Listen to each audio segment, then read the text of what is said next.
this year's New Natter Day. Welcome, Life22, guys, and welcome to the humble abode of the Life22 traveling studio. We did a stream earlier of the unboxing, if you will, of the Starlink, and that's actually how we're streaming right now, is through the Starlink RV. So we're not on the road. Obviously, we're in the Life22 compound, and we once we voyage with it, we'll be able to take it on the road. But for the most part, even in the city, we're getting great Wi-Fi, and which is really cool, you know. And so, well, that's all going on. I did want to address you guys. So we did that unboxing earlier. That should be uploading now. Obviously, we did that on the 4K portable because this was like running the Wi-Fi and setting up and all that other stuff. So I didn't want to do a live stream. So, but now we're doing a live stream because I wanted to address my audience because, as most of you know, I am a pro-life advocate. I'm an ambassador for. I'm an ambassador for live action, and yeah, so I'm a big pro-life guy. Now I disagree with a couple of my family members on the pro-life movement, but obviously they're not like, wait till the kid's born and you can shoot them as they come out, you know, like it's 300 movie or something like that. Um, because I've met very few people that you should, the up to inception folks, at least in our region, um, or not up to inception, up until birth. There are people out there that are, they're not a human being until they're born, and yada yada, and I don't think that's the case. And if those people had their way, like they would overturn the Casey Anthony trial, because some of them believe that people should have the right to abort their kids post birth. So I mean, those people are nuts. Because the day that I like to follow like the Dennis Prager approach to this. The day that your a child is incepted into the womb, uh, let's say that mother knows the moment it happens. Just she has that knowledge. I know it usually takes a few weeks, but let's say she has the knowledge that the child is in her womb, and then she decides to keep it. The moment she realizes that there's a baby in the womb, she decides to keep it. If somebody shoots that woman and kills her, they get a double homicide charge. If they shoot her on the way to the abortion clinic, they get a double homicide charge. You know what I mean? She walks into the abortion clinic, has the baby aborted,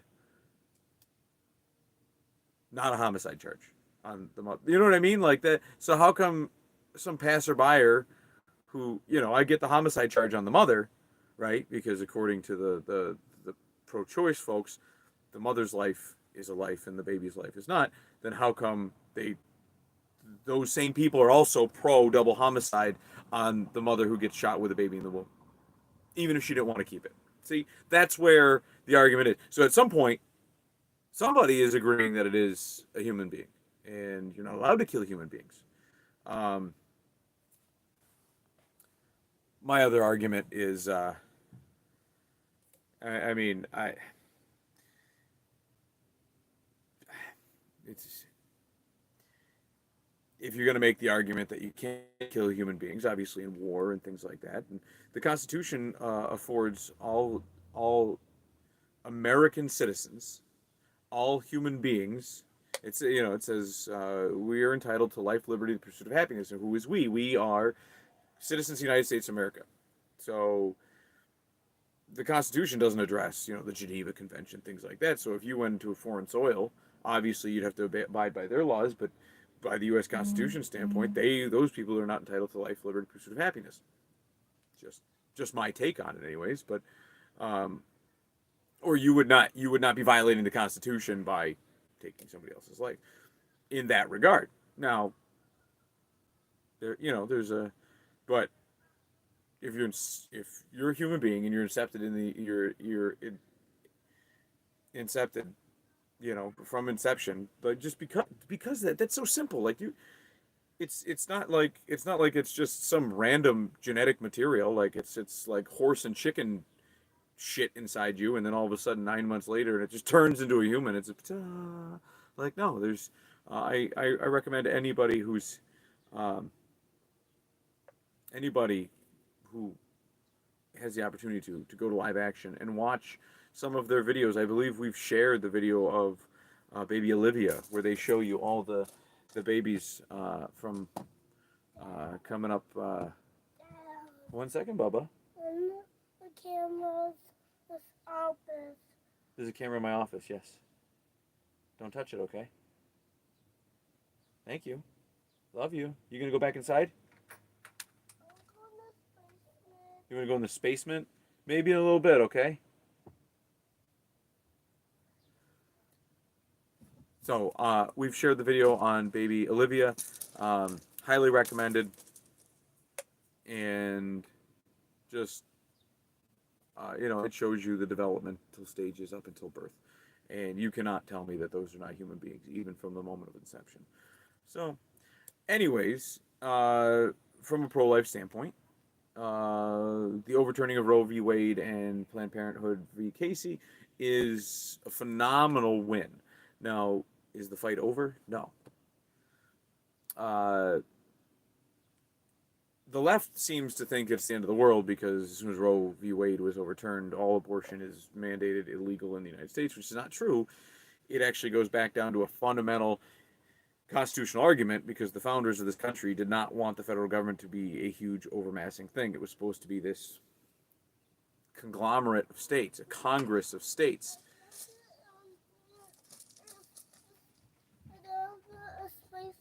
Okay, get the dog out of the basement, please. Thank you. So the federal government should never have this kind of power. The federal government was supposed to be just a congression of states that got together to set foreign policy, to orchestrate defense against tyrants coming to get us. We weren't supposed to police the entire world. You can't get him out? I'll get him in a minute, okay? When I'm done, all right, Bubba? Okay. Oh, okay.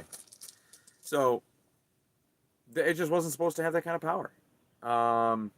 The states were supposed to have the overarching power. They didn't want other states to get out of line, obviously, and you know what I mean, and like try to one state warring against another.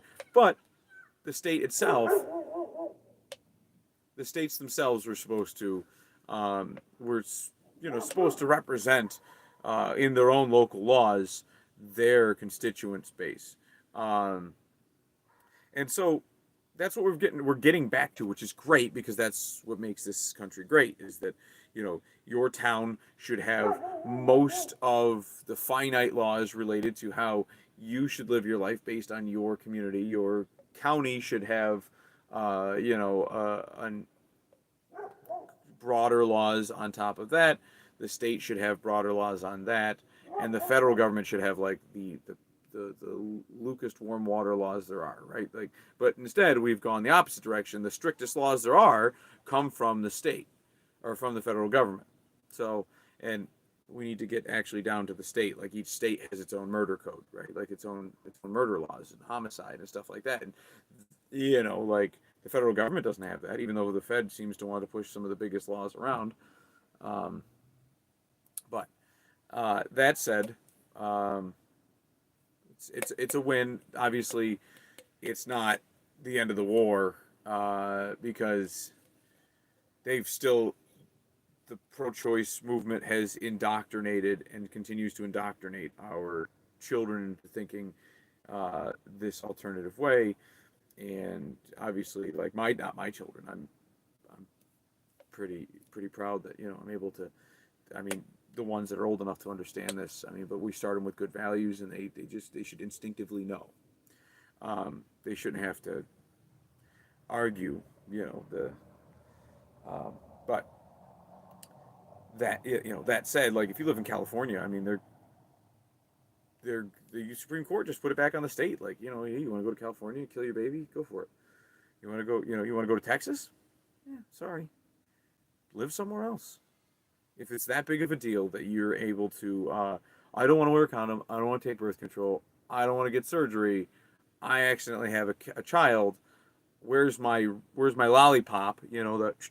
Where's my backup parachute cord? The lollipop. Where's that? Where I can eject this kid and prevent from being a parent. No, I'm sorry. You know what I mean. You pull out, you back out of your driveway. You're not paying attention. You hit somebody, kill them. You go to jail. That's it. Like there's no like, oh, sorry, I didn't mean to. Their life doesn't matter all of a sudden because it would be a huge inconvenience on my life if I had to go to jail for backing out of my driveway and killing them. Like, no, sorry, tough noogies.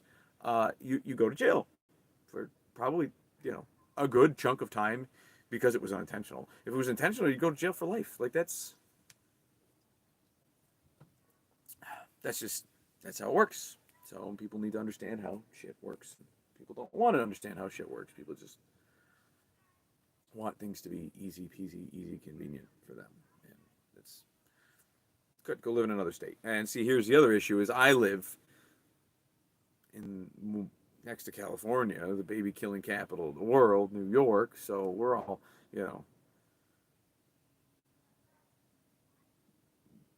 Cuomo was lighting up towers pink over their, kill your baby up until 5 days after birth prerogative. Um, so, yeah, obviously I'm still in the trenches in here, but it was a major win because New York is not like California, New York is not like Ohio, New York is not like Florida, New York is not like Texas. New Yorkers are going to live like New Yorkers, and if a majority of them want to kill their babies, there's going to be guys like me that don't, but I live here, so I have the right to dictate what's in my state. When the federal government dictates that all states must be like California, that's where you're going to have a lot of upheaval, and thank God we have Supreme Court justices like Clarence Thomas who have the stones to write the concurring opinion that just says, no, listen, this is this, this is that. Another win for New York. New Yorkers is that, and the country as a whole, is that the Supreme Court overturned New York State arms and rifles over v. Bruin.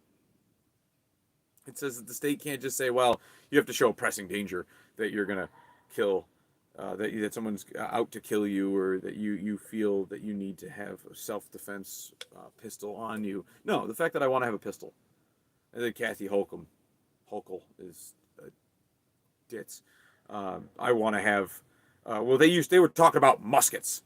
Well, yeah, because it wasn't just for sportsmanship. It wasn't just for hunting. It was to have a regulated militia in case of foreign invaders, in case everyone had to pick up arms, in case your own government, decided to push tyranny on you.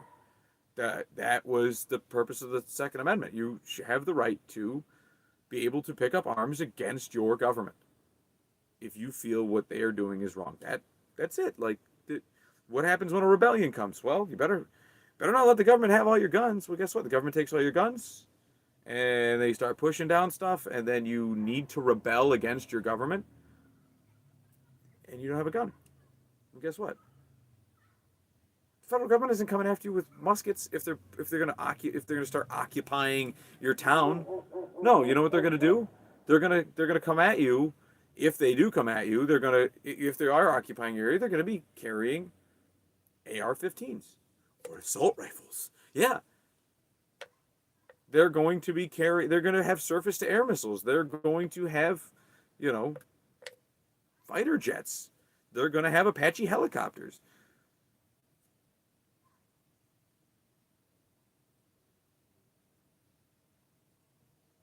That's it. That was a win for New York. So, thanks for joining us on the podcast today, guys. I just wanted to, the fight's not over. I just wanted to give you my take on it, obviously. The fight's not over. We're still pushing. We're still protesting. There's still people. There's still you know, uh, people that are helping convince people not to, and giving them resources to raise children. Like the antithesis of a Planned Parenthood. All those the birthing centers, they're all still being like firebombed and attacked, and not even being on the news. It's like the mainstream media is completely disregarding that. I think that's ridiculous. So, but it is what it is. So we'll catch you guys on the flip flop. Hopefully this live stream wasn't too choppy being in the RV. I mean, I know obviously we're going on satellite, but at least you get to see my beautiful mug, and it's getting too hot out. I wanted to keep the chops, and so I had to get rid of something. So I got rid of the upstairs, clean the attic. So we'll catch you guys next time. Don't forget to like, subscribe, and continue to send your hate mail.